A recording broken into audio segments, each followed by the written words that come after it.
Main office of the Samagijana Balavege opened. 6 people killed and 20 others injured in accidents across the country. Prices of crude oil decreased in world market. Qatar temporarily bars travelers from 14 countries including Sri Lanka due to coronavirus outbreak. A very good afternoon and welcome to Lunchtime News on TV1. For the Newsfirst team, I'm Martin Satyanesan. Let's start off with a look at your lead story. 6 people were killed in an accident at the 22nd junction in Lunugambehera. Police said the accident had occurred at around 1:45 a.m. when a van travelling to Kataragama collided into a tree and to the 22nd junction in Lunugambehera, Matale along the Hambantota Expressway.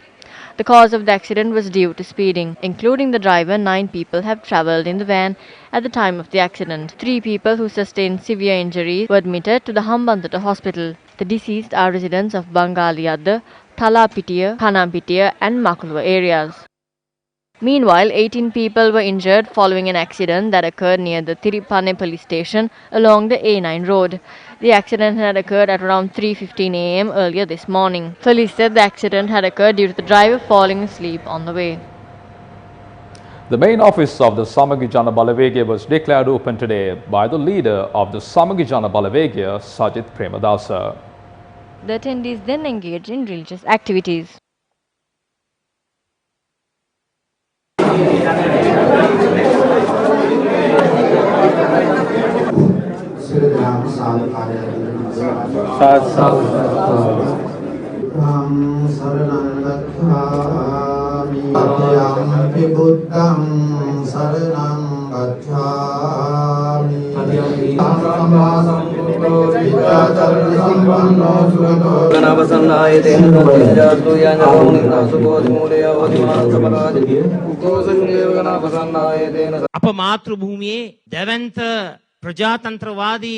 This is the beginning of a massive democratic, philanthropic, political revolution. Prior to the launch of the Samagijana Balavege, me and the General Secretary went to the residence of the leader and invited him for an event that he approved. The invitation is still valid. The doors of our alliance, the Samagijana Balavege, will not be closed. We are also inviting the members of the Pradeshia Sabha, members of the urban councils, members of the provincial councils. No one can hurt you. We take the responsibility. We are providing opportunities to the opposition as well. That is what we call democracy. I am inviting all to join hands with Samagijana Balavege. සියලු දෙනාටම ආරාධනා කරනවා සමගිජන බලවේගයත් සමග එකතු වන්න. අද අපි මේ පක්ෂ සන්ධානයේ පිහිටෙව්වේ. We established this party with the inclusion of prominent parties in the country and under the patronage of the deputy leader of the UNP. We started this alliance with the approval of the working committee of the UNP. The decision has been made by the former ministers, members of the provincial council and our organizers. With them we will start the battle from this place. We have already decided to make Sajith Premadasa the Prime Minister of this country on the 25th of April. That is the battle we are ready to fight by including the Sinhalese, Tamil and Muslim people of this country, along with the blessings of the Buddhist monks and all other religious leaders.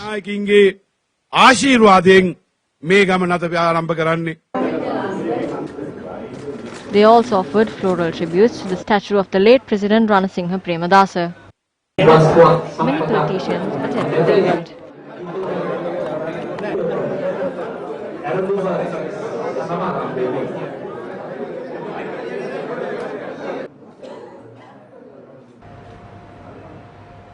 Meanwhile, Qatar has temporarily barred travelers from 14 countries, including Sri Lanka, as a precaution against the new coronavirus. In one of your headline-making stories, gold retreated in volatile trading after the turmoil in the oil market and the spread of coronavirus. The prices were pushed to about $1,700 per ounce. As mentioned, the price of crude oil in world market has decreased by 30%. This is the first time since 17th of January 1991 that the price of crude oil dropped drastically. It was when Saudi Arabia reduced the price of their crude oil in response to Russia's denial to reduce crude oil supply. As a result, a barrel of crude oil is being sold at $31.02. In the Britain's Brent market and in comparison in the US market, a barrel of crude oil is being sold at $30. Today marks the Madin full moon Poya Day.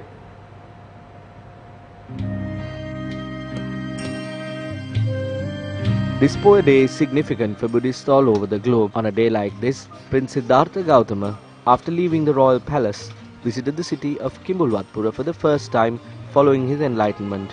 According to the history of the Sasana, the preaching of the Sandakinduru Jataka to Yashodhara Devi and the ordainment of Princes Rahula and Nanda were carried out on a full moon Poya Day. One of the important events of the day is the request of women to be ordained in the Buddha Sasana for the first time.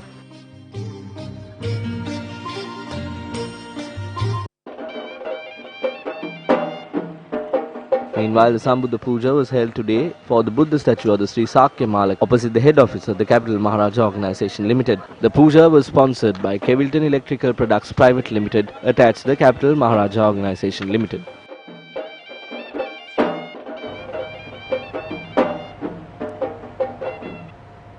A party meeting of the SLFP for the Tangol electorate was held in Agunukola Palace yesterday. Minister Mahinda Amaravira attended the event. It is natural for a party to have internal problems and the opposition party is weakened. It is natural to have mud slung when an election is close by. We will not back down from that.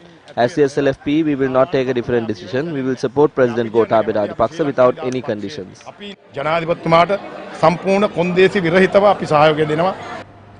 An event was organized to celebrate the Women's Day in Homagama yesterday. The event was graced by former MP Partly Champika Ranawaka.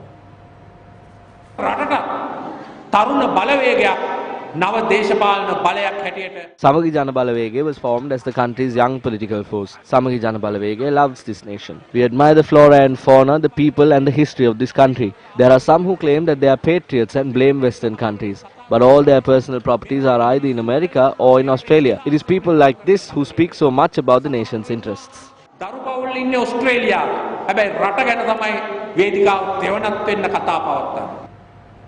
The Sri Lanka Freedom Party office in Meeligama was opened yesterday.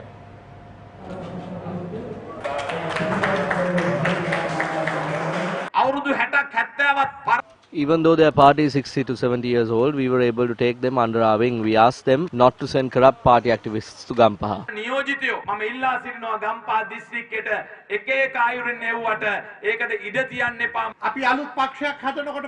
They said they will drag us along the road if we start a new party. People who said that want to join our party and contest under it. We are satisfied. We always did the right thing. We always loved the SLFP, but we never liked the SLFP associating with the UNP. We will contest the general election with the SLPP.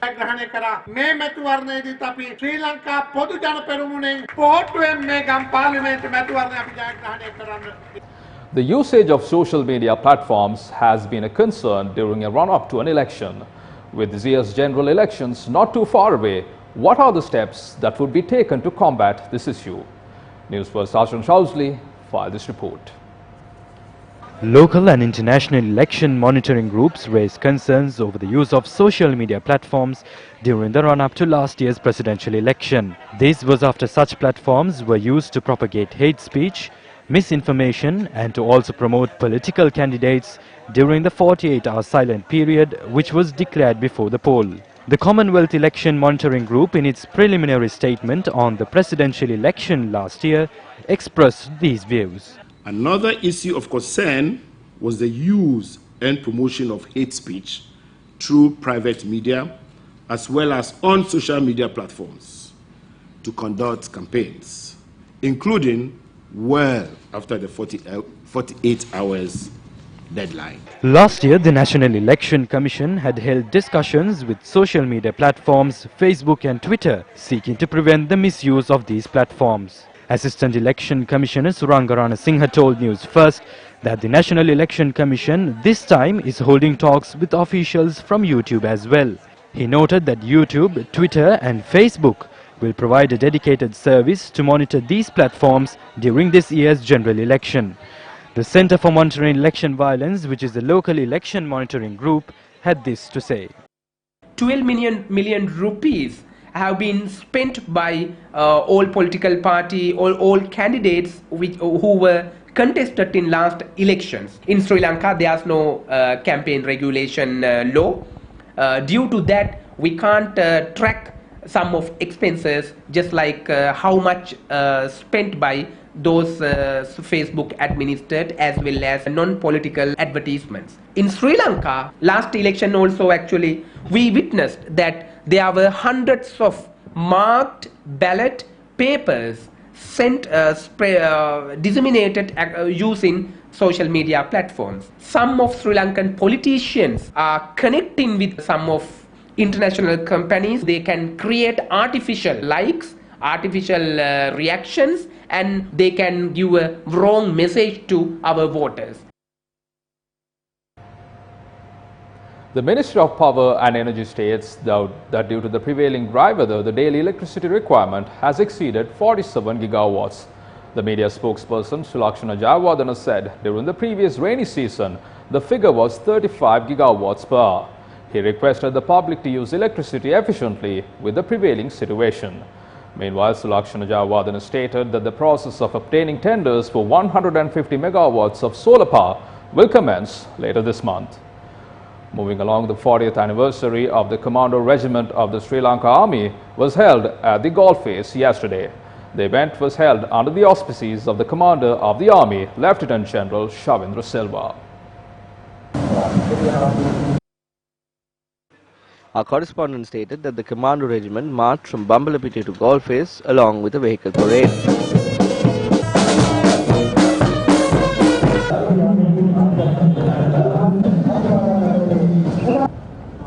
The festival featured a number of colourful drills.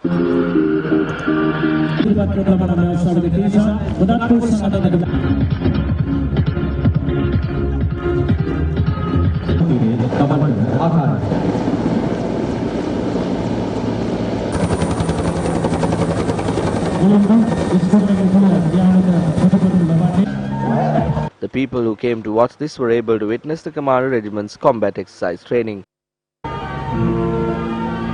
The Turtle Conservation Project, which is done by the Sri Lanka Navy, released 70 turtles into the sea. The purpose is to conserve endangered species and to protect the biodiversity of the marine ecosystem.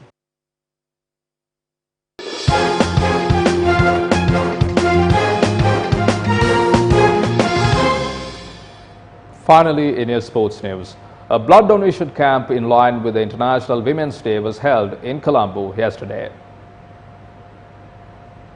The blood donation camp was held at the Torrington grounds in Colombo from earlier yesterday morning. The national netball team said the event was organized as a gratitude for all who have supported them. Many people from sporting fraternity attended the blood donation camp. When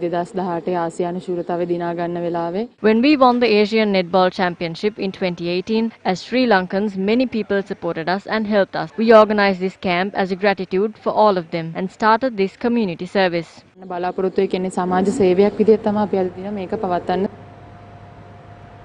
that, we bring to a close this edition of Lunchtime News on TV1. For the news first team, I'm Martin Satyanesan. Your latest news update will come your way at 1:55. Until then, take care.